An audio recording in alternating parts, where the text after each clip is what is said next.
Saludos oyentes de la noche de radio, gracias por escucharnos. Hoy es miércoles, es 12 de marzo del año 2025. Lo cierto es que hoy ha sido otro de esos días en los que hemos tenido complicado elegir con qué asunto comenzar. Porque tenemos a Pedro Sánchez de gira express por Helsinki, ahora está en Luxemburgo, y sigue sin explicarnos qué pretende hacer con el gasto en defensa y con sus socios de gobierno. Se lo ha preguntado un periodista finlandés. Ahora les vamos a poner la respuesta porque no tiene desperdicio. Ya saben que von der Leyen nos ha dicho que el tiempo de las ilusiones ha terminado. Y anoche el ministro Carlos Cuerpo dijo que no tener presupuestos no es un obstáculo para hacer frente a la exigencia de Bruselas. Pero hay medios, como el diario El Mundo, que cuentan que el gobierno podría mover partidas de un ministerio a otro y a ver si así solventa el asunto del incremento del gasto militar. Los socios de coalición han quedado en darse tiempo. La cosa está en ver cómo adaptan el lenguaje para que Yolanda Díaz y Sumar entren por el aro. Que la seguridad es mucho más que munición y tanques. Es en lo que estarían ahora mismo, en esa batalla por el lenguaje, aunque en realidad tampoco es que tengan muchas más opciones de pasar por el Congreso. Si no es así, Yolanda Díaz siempre podrá hacerse la indignada cuando se apruebe en Consejo de Ministros y a otra cosa mariposa. O no. Ahora les vamos a contar cómo ha perdido hoy los nervios en el Congreso. Y esto es un buen termómetro de cómo están las cosas. El canutazo del lunes en Bruselas, lo que ha pasado hoy. Pero el otro gran asunto del día es probablemente el más escandaloso. Siempre, claro, en nuestra humilde opinión. Y como la trampa que está confeccionando el gobierno para asumir el gasto militar todavía está en cocinas, pues hemos visto conveniente comenzar por lo segundo, que es la declaración en el Tribunal Supremo de la exasesora de Moncloa, ahora número 2 del Partido Socialista madrileño, es decir, Pilar Sánchez Acera. Esta mañana, a las 10, estaba citada en calidad de testigo en el juzgado quien fuera mano derecha de Óscar López, siendo jefe de gabinete de Pedro Sánchez, para responder, pues a una pregunta muy sencilla. ¿Cómo llegó a Moncloa el correo de la confesión de la pareja de la presidenta madrileña Isabel Díaz Ayuso? Recuerden que el juez Ángel Hurtado dijo en su auto que los correos con los datos confidenciales de Alberto González Amador circuló con salida Fiscalía, destino Presidencia del Gobierno. Y la declaración de Pilar Sánchez Acera hoy era muy importante porque es el hilo que comunica al fiscal general imputado, Álvaro García Ortiz, con el Palacio de la Moncloa. Y la estrategia de Sánchez Acera ha sido decirle al juez que no se acuerda de nada.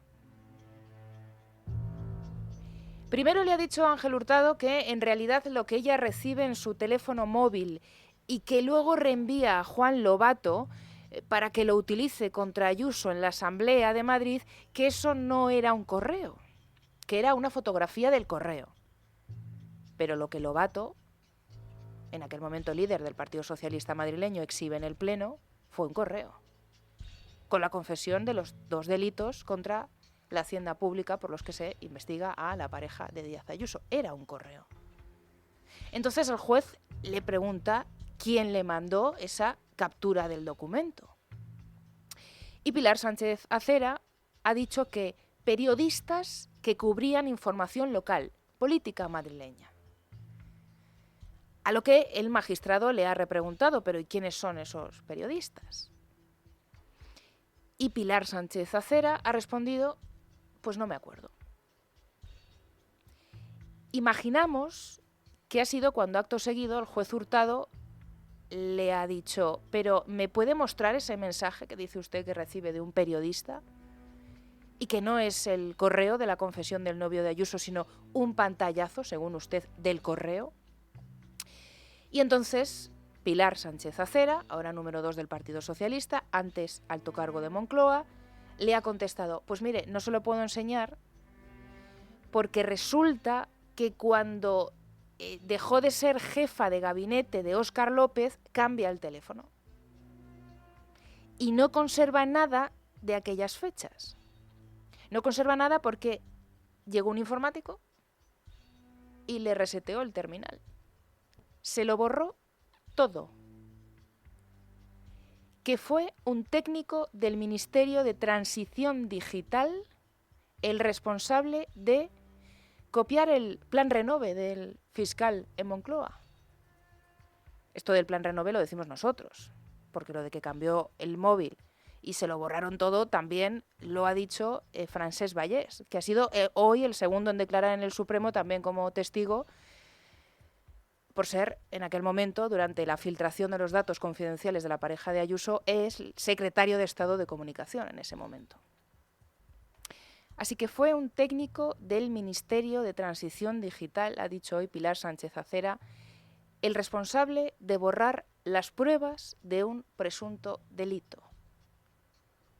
Por lo menos el fiscal general no acusó a nadie de borrarle sus terminales y dijo que había sido él, bueno, con la cuenta de Gmail y con sus correos también. Pero Pilar Sánchez Acera, número 2 del Partido Socialista madrileño, ha preferido optar por la amnesia para proteger hoy a Moncloa, protegerse a ella misma y al final acabar señalando a otro por el borrado de pruebas. Misma estrategia, mismo modus operandi que estamos viendo en estas últimas semanas, probablemente porque aquí ya nadie quiere pringarse y dejar, como dijo Ábalos en la entrevista en el diario El Mundo, que el caso sobre la trama socialista de las mascarillas, que el caso acabe escalando.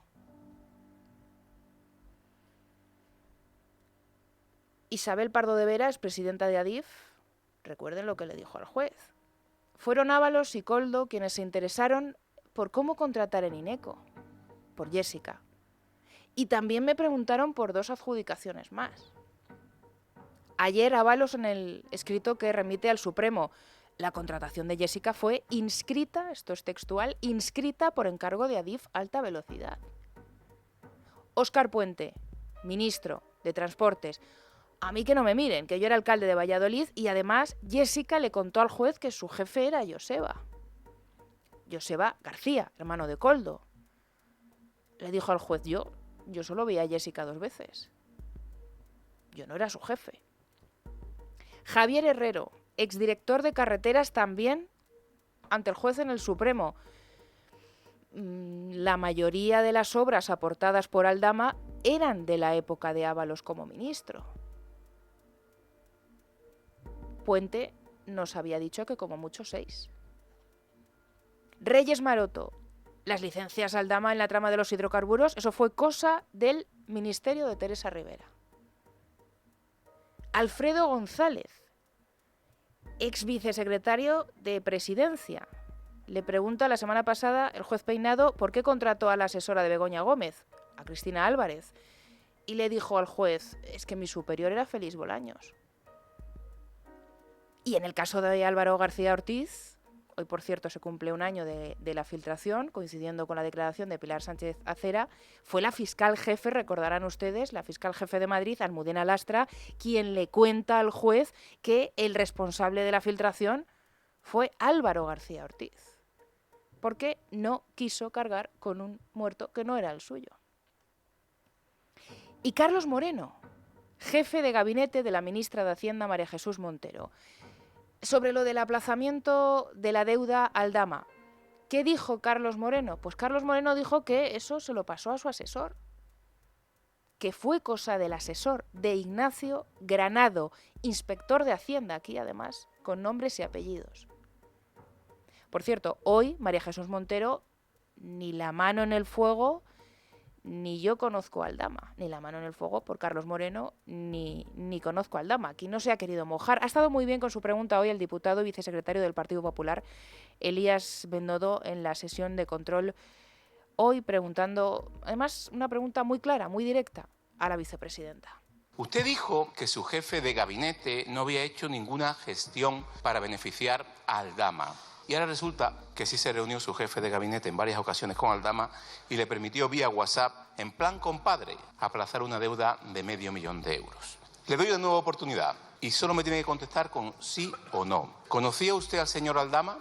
¿Ha habido reuniones en su ministerio con usted o con su equipo con el señor Aldama? Yo voy a repetir la pregunta que usted ha formulado y ha registrado en la Cámara.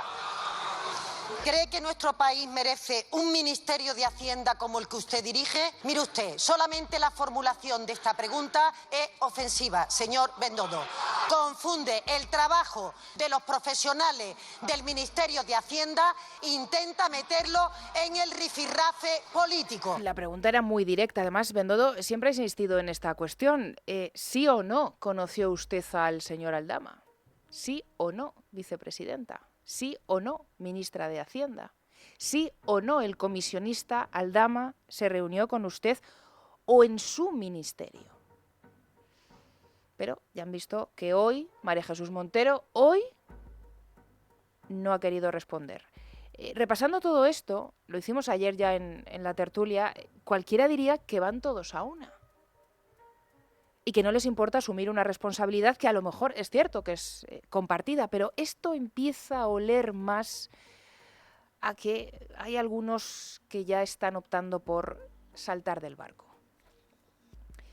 Y si en la estrategia judicial estamos asistiendo a un sálvese quien pueda, en lo que respecta al otro asunto del día, también importante, que es el del gasto en defensa, tampoco el gobierno de Pedro Sánchez es capaz de conseguir una posición única, y mucho menos clara, o al menos no nos la cuenta. Este miércoles, hoy, se cumple un año desde que el presidente del gobierno pisó el Senado por última vez. Es decir, 365 días sin que Pedro Sánchez haya rendido cuentas en la Cámara Territorial de España.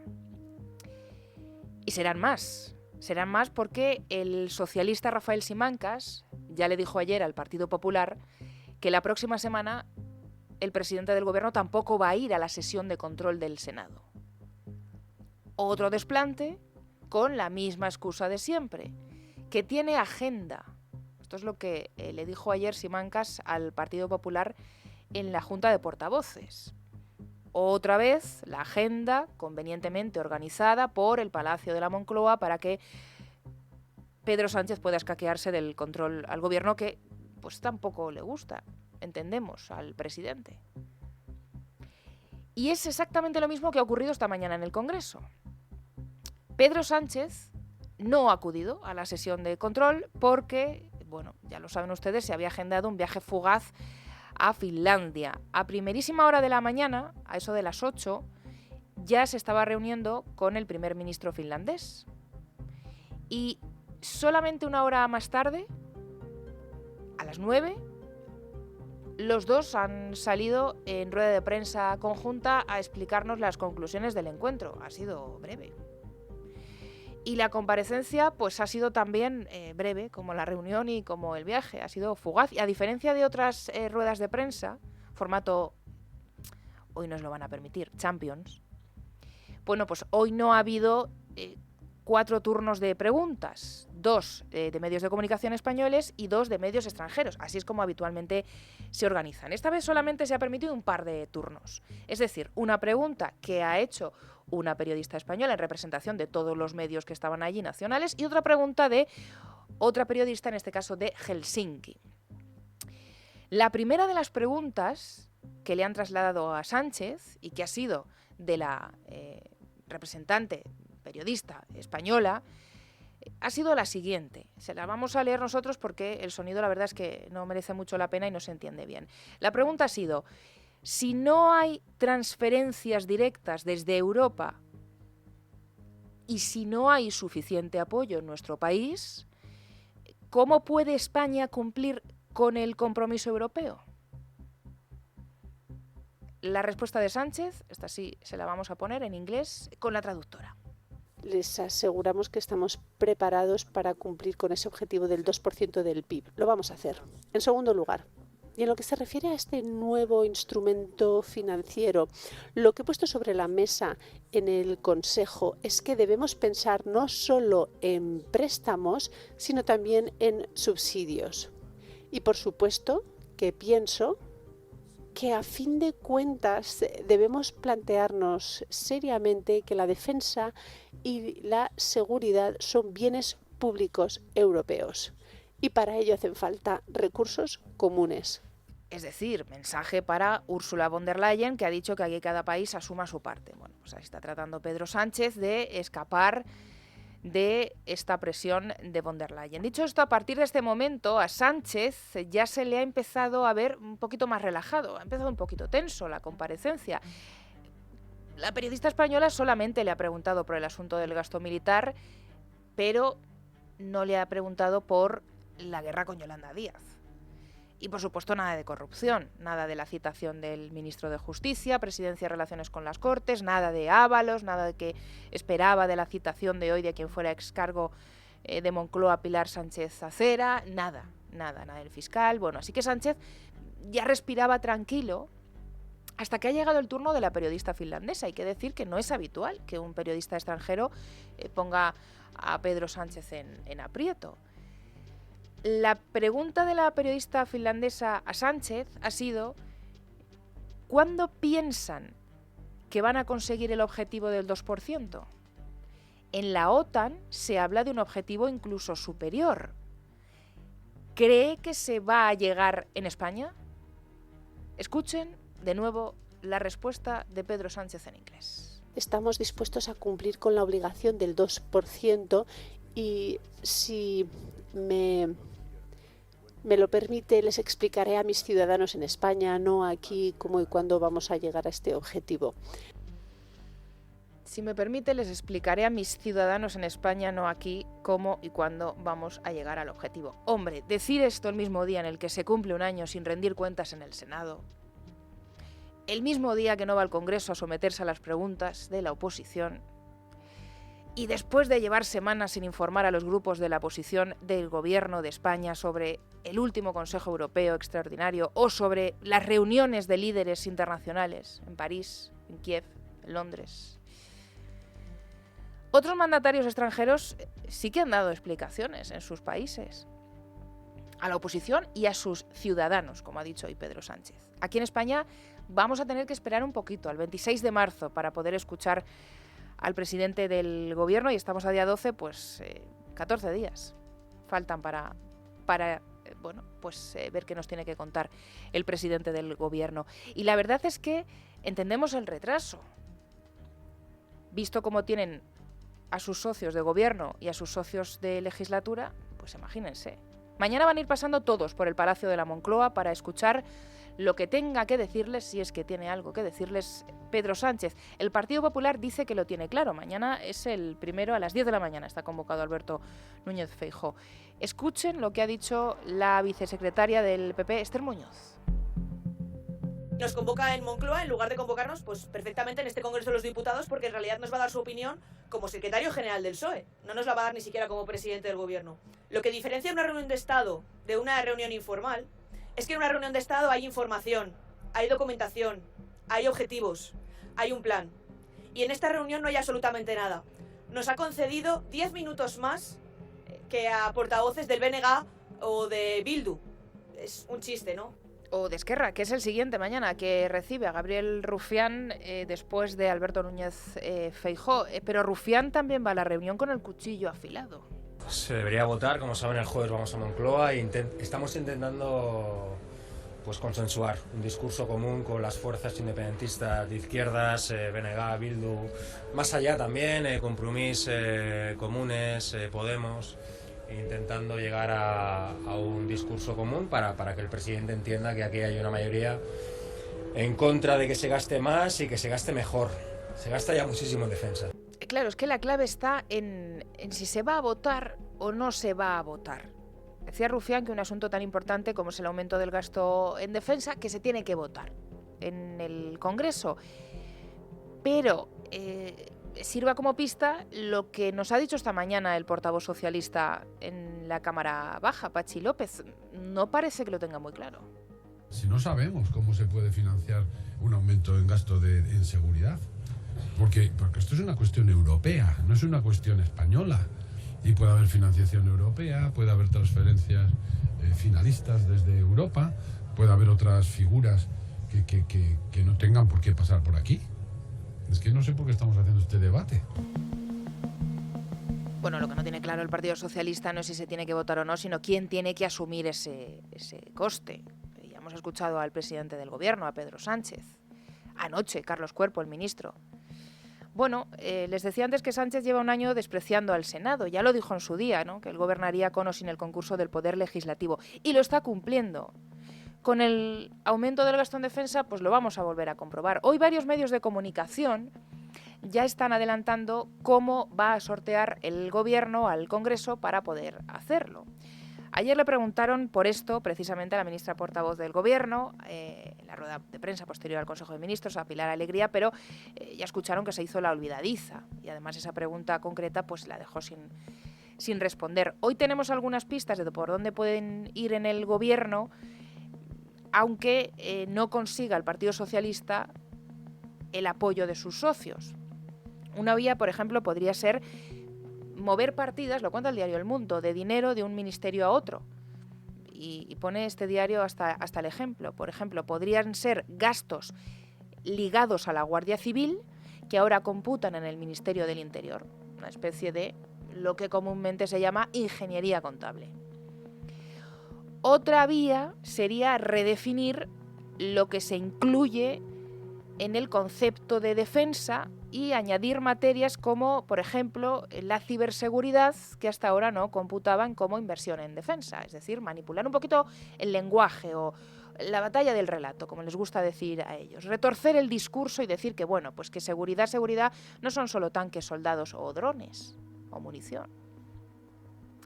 Y una tercera vía sería intentar negociar con Bruselas que el aumento se financie mediante transferencias mancomunadas o subsidios, como lo que ha dicho esta mañana el presidente del Gobierno en Finlandia. Si esto no sale adelante, porque imagínense, Ursula von der Leyen no traga con esto, no lo acepta, pues podría financiarse el aumento del gasto militar con ampliaciones de crédito que no pasen por el Congreso de los Diputados, que sean aprobadas directamente por el Consejo de Ministros, que a lo mejor parece que en este punto irían un poquito por aquí las cosas. Hoy, como tenemos en tertulia a Luca, pues seguramente nos pueda orientar, porque Yolanda Díaz aquí está bastante atrapada. ¿Qué pasa si no se llega a un acuerdo entre Partido Socialista y Sumar? Y si es verdad que no pasa por el Congreso y que se va directamente al Consejo de Ministros, del mismo modo, Yolanda Díaz va a tener que explicarlo, lo que haga. No es la semana de la vicepresidenta del Gobierno. No es su semana. Primero el canutazo del lunes en Bruselas diciendo que a lo de aumentar o no aumentar, a eso ya les he contestado. Hoy, atención a los 4 minutos de máxima... Bueno, 4 minutos no les vamos a poner 4 minutos, pero un pequeño resumen, un pequeño extracto de los 4 minutos de máxima tensión que se han vivido esta mañana en el Congreso de los Diputados. Los ha protagonizado Yolanda Díaz. Le ha preguntado a la diputada del PP, Esther Muñoz. Y fíjense por dónde ha salido la ministra de Trabajo y vicepresidenta del Gobierno, decimos, en una semana que está claro que no es la suya. Se pasa la izquierda toda la vida criminalizando a todos los hombres, a todos, mientras tapan y engañan y mienten sobre los machos que tienen en su partido. Señora vicepresidenta, le voy a decir una cosa, de mujer a mujer. Hace 100 veces más daño que una mujer permita que la usen para blanquear el machismo que un Íñigo Errejón o un señor Ábalos. Señora Muñoz, cuando el señor Feijóo justifica la violencia machista porque un hombre tiene un mal divorcio, le está haciendo daño a usted. Un momento, señora vicepresidenta. Un momento, señora. Señores diputadas y diputados del Partido Popular, les ruego silencio. Eso es imposible. Cuando el señor Feijóo justifica la violencia machista porque sufrió un divorcio duro, le hace daño a usted, que es del Partido Popular, y me hace daño a mí. Pero yo me pregunto, señor Feijóo, si estuviera aquí la señora Ana Pastor, estaría horrorizada. Le digo más, señor Feijóo, Señor Feijóo, le digo más. Le he escuchado este fin de semana. Por favor, oigo, eso... Por favor. Señores diputados y diputadas de todos los grupos parlamentarios, por favor, silencio. Guarden Tendremos que tener el pleno parado hasta que guarden la mínima educación para continuarlo. Señora Núñez, yo la oyo desde aquí, no tendría que oírla.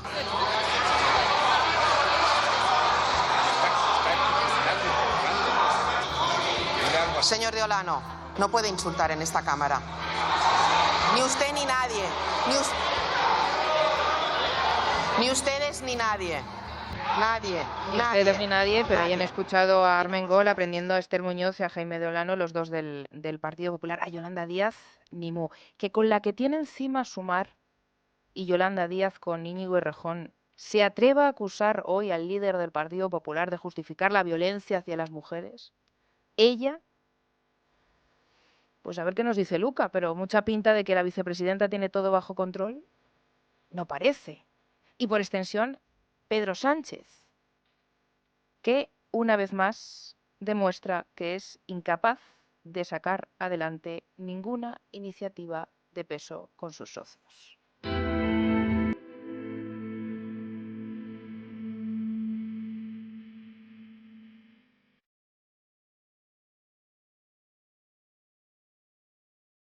La noche de Dieter es radio, con Esmeralda Ruiz.